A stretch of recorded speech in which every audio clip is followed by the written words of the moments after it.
کیونکہ بغیر مقصد کے اللہ نے کسی کو نہیں بنایا.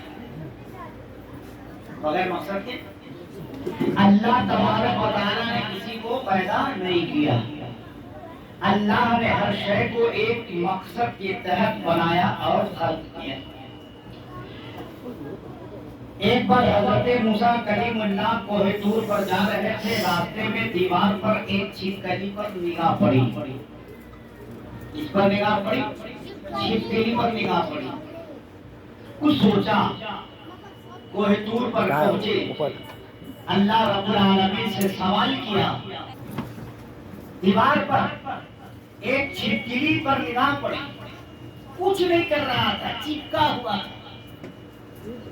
تو نے سورج کو پیدا کیا, بات سمجھ میں آ گئی, روشنی کے لیے. چاند کو پیدا کیا, بات سمجھ میں آ گئی. پانی بنایا, بات سمجھ میں آ گئی, زندہ رہنے کے لیے. پھولوں کو بنایا, بات سمجھ میں آ گئی, خوشبو کے لیے. پیڑ پودوں کو بنایا, بات سمجھ میں آ گئی, کھانے پینے کے, میوے جات کے لیے, کھانے پینے کے لیے. ساری چیزوں کو بنایا, بات سمجھ نہیں آئی. یہ کون پوچھ رہے ہیں؟ موسیٰ. اس سے پوچھ رہے ہیں اللہ سے. سب کو پیدا کیا, بات سمجھ میں آ گئی.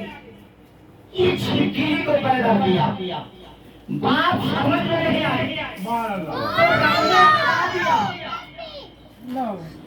رب نے لگا دیا, قانون اللہ. اللہ نے کہا, اے موسیٰ,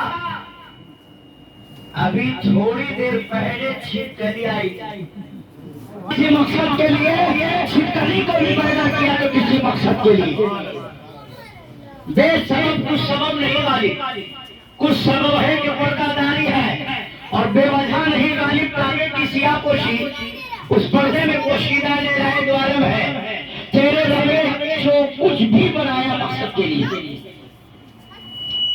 ہماری زندگی تمہیں ناشتہ کیا, کام پر چلے گئے, نوکری پہ چلے گئے, جاب پر چلے گئے, جاب فرصت ملی, محلے میں گھوم لیے, دوست یار بھی نظام.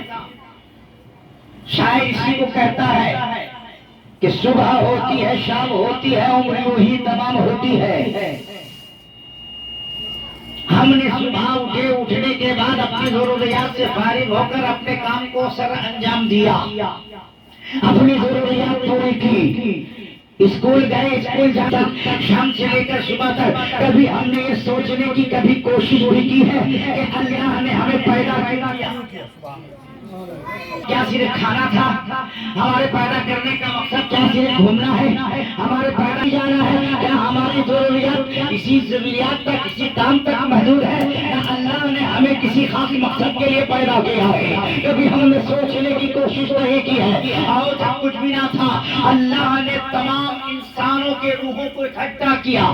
تمام انسانوں تک جتنے بھی انسان آتے رہیں گے, اللہ نے تمام کی روحوں کو یکجا کیا. یکجا کرنے کے بعد اللہ نے راہوں سے سوال کیا. کیا سوال کیا؟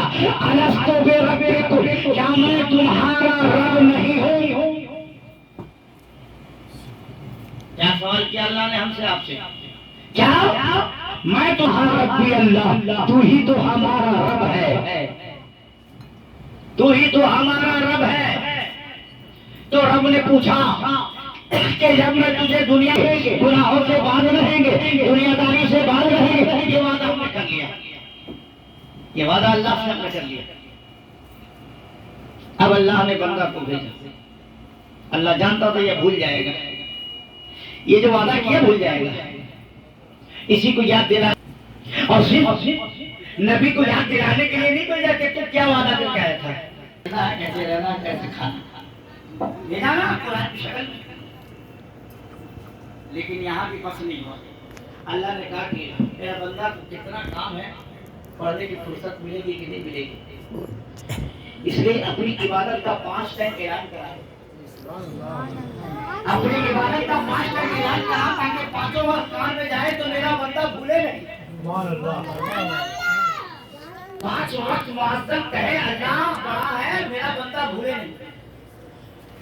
5 وقت معذب کہے کہ گواہی دیتا ہوں کہ اللہ کے سوا کوئی معبود نہیں میرا بندہ بھولے نہیں. 5 وقت مؤذن اعلان کرے محمد رسول اللہ یعنی محمد صلی اللہ علیہ وسلم اللہ کے نبی ہیں, بندہ بھولے نہیں. 5 بار جگہ پہ آؤ, بندہ بھولے نہیں. اگر ظہر میں بھول گیا تو اصل میں مؤذن نے یاد دلا دیا, اصل میں بھول گیا مغرب میں یاد دلا دیا, یعنی بھولنے کا آپ کو چانس نہیں ہے.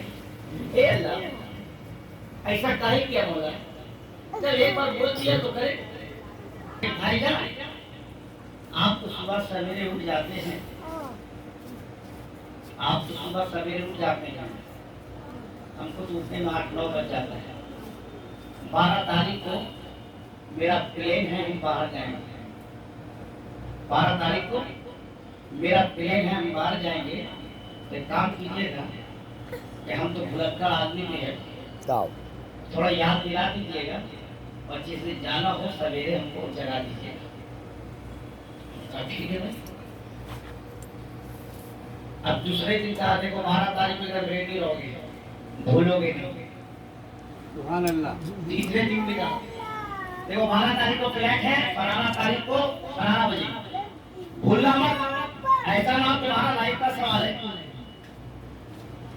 مطلب کہ 3-4 دنوں میں ہوڑی آ گیا, گرم ہو. ارے بھائی جان ایک بار آپ کو کہا تھا روز روز کہا یاد دلا,